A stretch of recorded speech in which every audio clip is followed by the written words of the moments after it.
ममता ने खाना बनाया और जैसे ही उनके माँ बाप ने गरम गरम रोटियां अपने हाथों में ली, वैसे ही उन्हें गरम गरम लगा।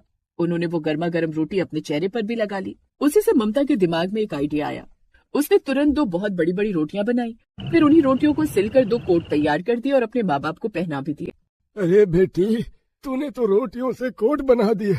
अब तो हमें बिल्कुल भी ठंड नहीं लग रही। हाँ बेटी, हमारी सारी ठंड गायब हो गई। किसी शहर में मोहल्ले के बाहर काफी दूर टीन की झोपड़ी बनाकर एक गरीब दर्जी ममता अपने बूढ़े माँ बाप के साथ रहती थी। एक रात भयंकर बर्फबारी होने लगी। माँ, पिताजी खाना खा लीजिए, रुकिए पहले मैं आपको कंबल उड़ा देती हूँ। उनके घर में बस एक ही बहुत पुराना फटा हुआ कंबल था। वो कंबल ममता ने अपने माँ बाप के ऊपर डाल दिया। तभी उसकी माँ कांपते हुए बोली, ममता बिटिया, ये कंबल तुम बार बार हम दोनों के ऊपर ही डाल देती हो और तुम ठंड में कांपती रहती हो। हाँ बेटी, ऐसा तो तुम बीमार पड़ जाओगी। आप लोग खाना खाइए, तब तक मैं आग जला देती हूँ, थोड़ी सी गर्माहट रहेगी घर में। ममता ने चूल्हा जला दिया, जिससे घर के अंदर थोड़ी सी गर्माहट होने लगी। खैर, खाना पीना खाकर सब वहीं जमीन पर सो गए। आधी रात को उनके माँ बाप की नींद खुली तो देखा ममता ठंड की वजह से ठिठुर रही थी, इसलिए उन दोनों ने अपना कंबल ममता को ही उड़ा दिया। अगली सुबह ममता के माँ बाप को बहुत तेज बुखार चढ़ गया। आप लोग कंबल ओढ़कर बैठे रहिए, मैं अभी आती हूँ। ममता भागते हुए बर्फबारी में ही बाहर गई। किसी जंगल से कुछ पत्तियां तोड़कर लाई और उनसे काढ़ा बनाया। जब काढ़ा बनाकर उसने अपने माँ बाप को पिलाया, तब जाकर उनका बुखार कम हुआ। हमारी बिटिया तो दर्जी होने के साथ साथ एक छोटी मोटी डॉक्टर भी है। तभी वहाँ मोहल्ले की एक औरत आ गई। अरे ममता, ये मेरे बेटे का स्वेटर थोड़ा फट गया, इसे सिल देना। और ये मेरे पति का कोट है, ये पीछे से थोड़ा फट गया है, इसको भी सिल देना। ठीक है बहन जी, हो जाएगा। और नए स्वेटर बनवाने हो या मफलर बनवाना हो, नया कोट बनवाना हो, वो सब भी मैं बना लेती हूँ। अरे नहीं नहीं ममता, तुम सिर्फ सलवार सूट ही बनवाओ, कोट स्वेटर मफलर बनाना तुम्हारे बस की बात नहीं है। इतना बोलकर वो औरत वहां से चली गई, लेकिन ममता का चेहरा उतर गया। बिटिया, उदास होने की कोई जरूरत नहीं है। अगर हम भी अमीर होते तो तेरी भी एक बड़ी सी दुकान होती, फिर सब लोग तेरे पास ही कपड़े सिलवाने आते। खैर, ममता अपने काम पर लग गई। उसके पास एक पुरानी हाथ वाली सिलाई मशीन थी। उसमें वो धागा डालने लगी, लेकिन ठंड की वजह से उसके हाथ कांप रहे थे। इस बार तो ठंड ने हद पार कर दी, सुई में धागा भी नहीं पड़ रहा है। बड़ी मुश्किल से उसने मशीन में धागा डाला और कपड़े सिलने लगी। सोचा था इस बार ठंडी में स्वेटर बनाने का काम तो आ ही जाएगा, जिससे मैं एक नई मशीन खरीद लूंगी। पर मशीन तो छोड़ो, यहाँ तो खाने के भी पैसे नहीं है। लेकिन किसी तरह उसने 2 घंटे के अंदर उस औरत के कपड़े सिल दिए। 2 घंटे के बाद वो औरत आई और 50 रुपए देकर चली गई। माँ, आज के लिए तो काम है नहीं, मैं बाजार जाकर कुछ सब्जियां ले आती हूँ। ममता अकेली बर्फबारी में मार्केट गई और 50 रुपए में जितनी भी सब्जियां मिली वो लेकर चली आई। तो इस तरह धीरे धीरे पूरा दिन बीत गया, लेकिन उसके पास कोई दूसरा काम नहीं आया।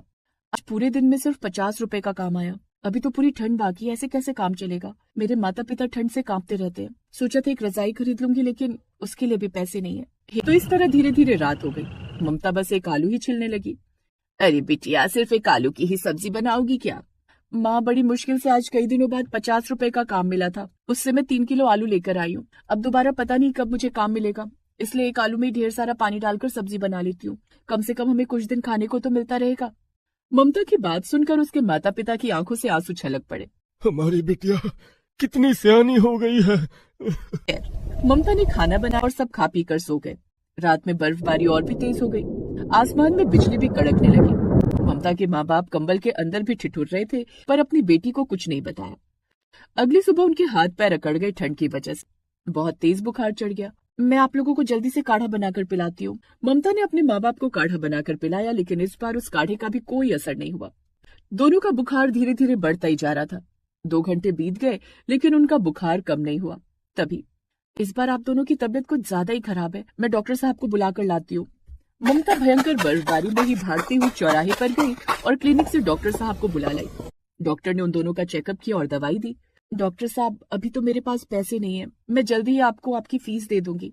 डॉक्टर एक अच्छा इंसान था, इसलिए उसने कहा, अरे नहीं ममता बिटिया, मैं तुम्हारी हालत समझता हूँ। एक लड़की होकर भी तुम एक लड़के का फर्ज निभा रही हो। बस अपने माँ बाप का ख्याल रखो, उन्हें रजाई लाकर दो या घर में हीटर लगाओ, वरना ये दोनों ठीक नहीं हो पाएंगे। खैर, दवाई देकर डॉक्टर साहब चले गए। दवाई खाने के बाद उसके माँ बाप का बुखार तो कम हो गया, लेकिन ठंड अभी भी कम नहीं हुई। बिटिया, तुम हमारी फिक्र मत करो, अब हमारी उम्र हो चली है, इसलिए इतनी जल्दी दवाइयों का असर शायद नहीं होगा। बर्फबारी लगातार होती ही जा रही थी। जैसे जैसे शाम हो रही थी, उसके माँ बाप को फिर से बुखार चढ़ने लगा। और ठंड से बुरी तरह कांपने भी लगे। तभी वही औरत 2 बड़े बड़े फटे कोट लेकर उसके पास आई। ममता, रात होने से पहले ये दोनों कोट अच्छी तरह से सिल देना, मुझे अपने बेटे और पति के साथ पार्टी में जाना है। ठीक है बहन जी, हो जाएगा। दोनों कोट देकर वो औरत वहां से चली गई, लेकिन ममता बड़ी खुश हुई। चलो ये अच्छा हुआ कि टाइम पर थोड़ा सा काम आ गया, थोड़े से तो पैसे कमा लूंगी मैं। ममता ने दोनों कोट तुरंत सिलकर रख दिए, लेकिन उसके माँ बाप बुरी तरह कांपने लगे। बेटी, हम तुम्हें बताना तो नहीं चाह रहे थे, पर अब ठंड इतनी ज्यादा लग रही है कि हमसे बर्दाश्त ही नहीं हो रही। लगता है अब हमारा आखिरी वक्त आ गया है। हाँ बिटिया, हमारे जाने के बाद अपना ख्याल जरूर रखना। अपने माँ बाप की बातें सुनकर ममता घबरा गई और रोने लगी। ये आप लोग कैसी बातें कर रहे हो? आप दोनों मुझे छोड़कर कहीं नहीं जा सकते। आपको मैं कुछ नहीं होने दूंगी। रुकिए, ये दोनों कोट मैं आप दोनों को पहना देती हूँ।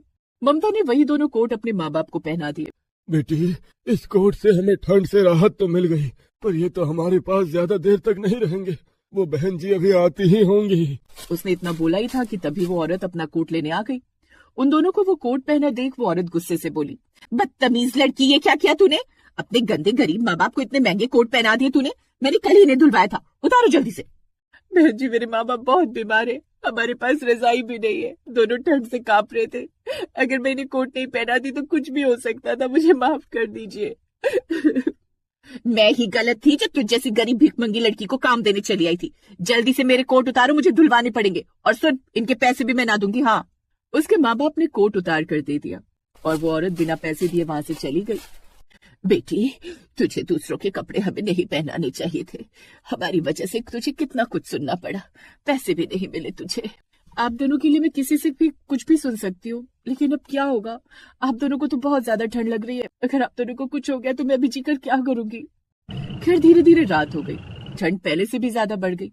ममता ने खाना बनाया और जैसे ही उनके माँ बाप ने गरम गरम रोटियां अपने हाथों में ली, वैसे ही उन्हें गरम गरम लगा। उन्होंने वो गर्मा गर्म रोटी अपने चेहरे पर भी लगा ली। इन गरम गरम रोटियों से हमें बहुत राहत मिल रही है। सच में? हाँ बेटी, ये रोटियां तो हमें गर्मी दे रही हैं। उसी से ममता के दिमाग में एक आइडिया आया। उसने तुरंत 2 बहुत बड़ी बड़ी रोटियां बनाई, फिर उन्हीं रोटियों को सिलकर 2 कोट तैयार कर दिए और अपने माँ बाप को पहना भी दिए। अरे बेटी, तूने तो रोटियों से कोट बना दिया, अब तो हमें बिल्कुल भी ठंड नहीं लग रही। हाँ बेटी, हमारी सारी ठंड गायब हो गई। अब मैं हर रोज आप लोगों के लिए रोटी के गर्मा गर्म कपड़े बनाऊंगी। तो इस तरह हर रोज ममता अपने माँ बाप को रोटी के गर्मा गर्म कपड़े पहनाने लगी। लेकिन अब उसके पास कोई काम नहीं था, आटा भी खत्म होने वाला था। तभी एक रोज उनके घर में एक बहुत ही अमीर औरत कार से आई। दरअसल मैं यहाँ से गुजर रही थी, आप दोनों को ये यूनिक ड्रेस पहने हुए देखा तो मैं रुक गई। ये रोटी जैसी ड्रेस कैसे डिजाइन की आपने? मैडम जी, ये रोटी जैसी नहीं बल्कि रोटी ही है, इसे आप मेरी मजबूरी ही कह लीजिए। मैं आपको सब कुछ बताती हूँ। ममता ने सारी बात उस महिला को बता दी। उसके बाद, ममता, तुम्हारी कहानी तो बहुत इंस्पिरेशनल है। अगर तुम रोटी से इतनी अच्छी ड्रेस बना सकती हो तब तो तुम कोई भी डिजाइन बना सकती हो। मुझे तुम्हारी जैसी एक टैलेंटेड लड़की की जरूरत थी। मेरी बहुत बड़ी फैशन डिजाइनिंग की कंपनी है, कल से एक कारखाना मैं यही लगाऊंगी जिसे तुम संभालोगी। अगले ही दिन वो मैडम एक टेम्पो में एक नई सिलाई मशीन और ढेर सारा मटेरियल लेकर आई। ममता को उसने एडवांस पैसा भी दिया। ममता, अब तुम्हें कहीं बाहर काम करने की जरूरत नहीं है। हर महीने सैकड़ों ड्रेसेस के ऑर्डर में तुम्हें दिया करूंगी, तुम बस मेरे लिए काम करना। मुझे तो बस ऐसी टैलेंटेड लड़की की जरूरत थी जो मुझे मिल गई। उस दिन से ममता मन लगाकर काम करने लगी। कुछ ही दिनों में उसने अपना घर बनवा लिया। फिर सब खुशी खुशी रहने लगे।